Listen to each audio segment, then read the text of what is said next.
Open the glove box. Remove the damper cord from the glove box. Push in on the sides of the glove box to release the stops and lower the glove box. Pinch the tabs on the side of the housing to release the filter tray.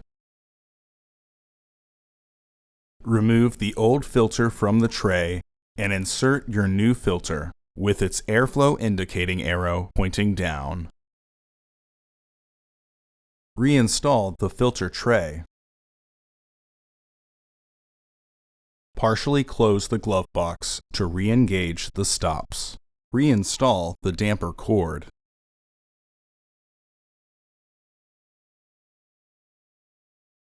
Close the glove box.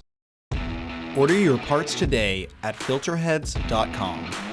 Also, please like our video and subscribe to our channel so you won't miss any new content.